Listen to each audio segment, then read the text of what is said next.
Hello student, good morning to all of you. We are studying about the valuation of goodwill chapter, and under this valuation of goodwill, today we will talk about the capitalized method of valuation of goodwill. So student, इसमें दो तरीके से goodwill हम लोग find out कर सकते हैं. Capitalisation of the average profit method through capitalise करना, पहले हम लोग को एवरेज प्रॉफिट को फाइंड करने के बाद उसको कैपिटलाइज करेंगे. ठीक है.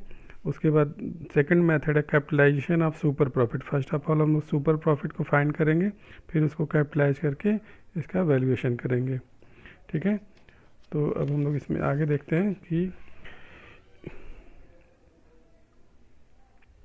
Capitalisation of the average profit method क्या बोलता है कि valuation of goodwill is done by subtracting the actual capital. मतलब जो एक्चुअल कैपिटल को माइनस करना है, एक्चुअल कैपिटल एम्प्लॉयड या फिर इसको नेट एसेट्स बोलते हैं in the business from the capitalised value of the average profit. मतलब एवरेज प्रॉफिट जो वैल्यूएशन ऑफ गुडविल करने वाले हैं, तो कैपिटलाइज वैल्यू की जो एवरेज प्रॉफिट आएगी उसमें से जो फर्म की जो नेट एसेट्स है उसको माइनस करने के बाद हमें वैल्यूएशन ऑफ गुडविल पता चलने वाली है. ठीक है. तो capitalise value of the average profit हम लोग को कैसे कैलकुलेट करना है. फर्स्ट ऑफ ऑल हम लोग एवरेज प्रॉफिट फाइंड करेंगे. एवरेज प्रॉफिट फाइंड करने के बाद इंटू 100 करेंगे. फिर जो नॉर्मल रेट ऑफ जो रिटर्न दिया होगा क्वेश्चन में, उससे हम लोग डिवाइड करने के बाद हमारा कैपिटलाइज वैल्यू आ जाएगा. ठीक है. We will get the capitalise value. ठीक.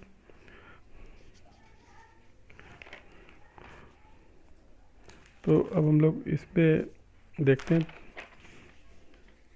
इसमें क्या प्रोसेस हम लोग स्टेप फॉलो करेंगे इसको कैलकुलेट करने के लिए. Valuation of goodwill. ठीक है.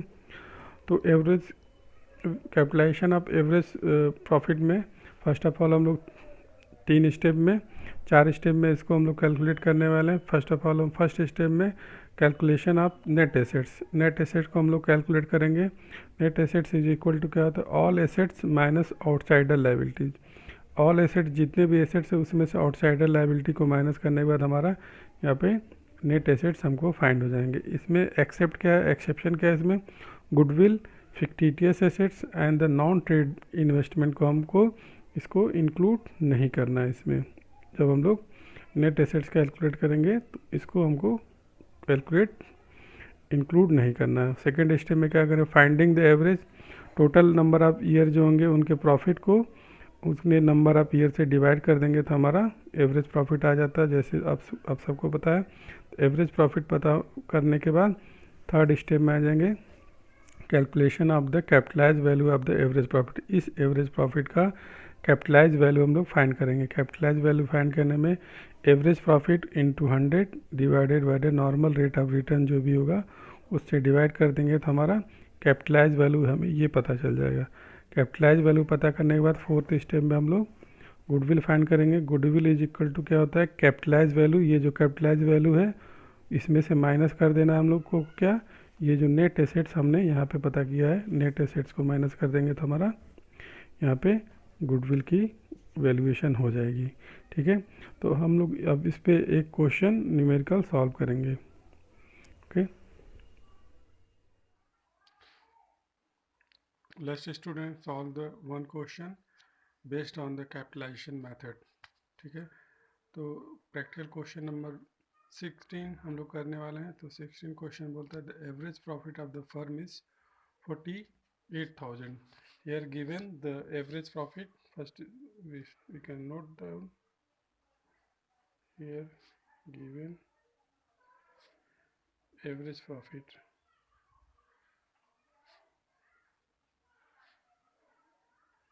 is equal to 48,000. ठीक. And the total assets of the firm are 8 lakh and the value of the other liabilities is 5 lakh. The average rate of return in the same business is 12%. Calculate the goodwill from the capitalization of the average profit method. Okay student, तो first of all हम लोग का average profit दे रखा है, तो अब हम लोग को कैपिटलाइजेशन ऑफ एवरेज प्रॉफिट निकालना है। Capitalisation of average profit is equal to capitalisation of average profit is equal to 48,000 into 100 divided by 12, 4, यानी कि 4 लाख जो हम लोग का कैपिटलाइजेशन ऑफ एवरेज प्रॉफिट, तो कैपिटलाइज करने के बाद हम लोग का जो एवरेज प्रॉफिट को कैपिटलाइज करने के बाद 4 लाख हमारा आ गया।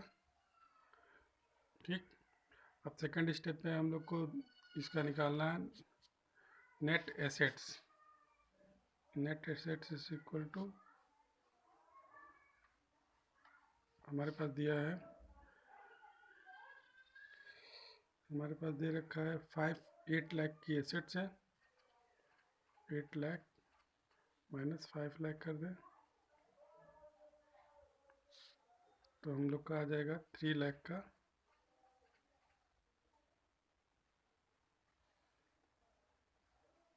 3 लाख का हम लोग का नेट एसेट्स आ चुका है। ठीक है, फर्स्ट ऑफ ऑल हमारे पास एवरेज प्रॉफिट दे रखा था, हमने कैपिटलाइज किया तो हमारी वैल्यू आकर के निकल के आ गई 4 लाख। और नेट एसेट्स हमने कैलकुलेट किया assets minus liability. Assets minus liability करने के बाद हमें आ गया, हमने फाइंड किया 3 लाख की हमारी नेट एसेट्स हो गए। तो अब गुडविल का कैलकुलेशन कर लें। गुडविल इज इक्वल टू हो जाएगा हमारा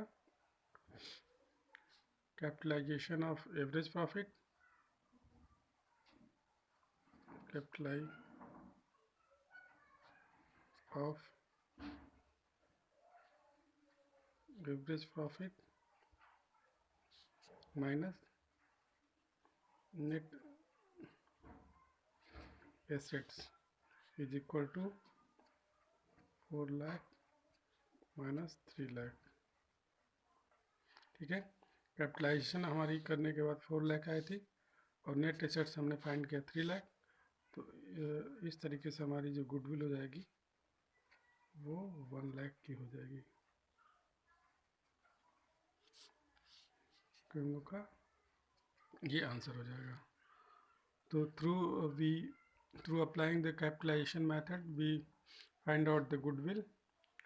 In this question the average profit is already given and the capitalization value we calculated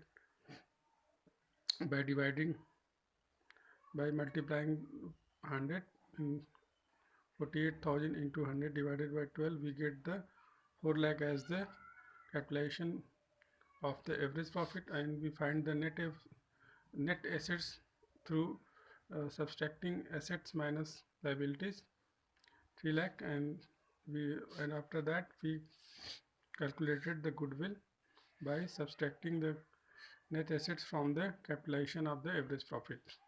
okay student, तो इस तरीके से हम लोग का ये क्वेश्चन कंप्लीट होता है। आगे के किसी न्यू टॉपिक पे हम लोग डिस्कशन करेंगे। Okay student, thank you.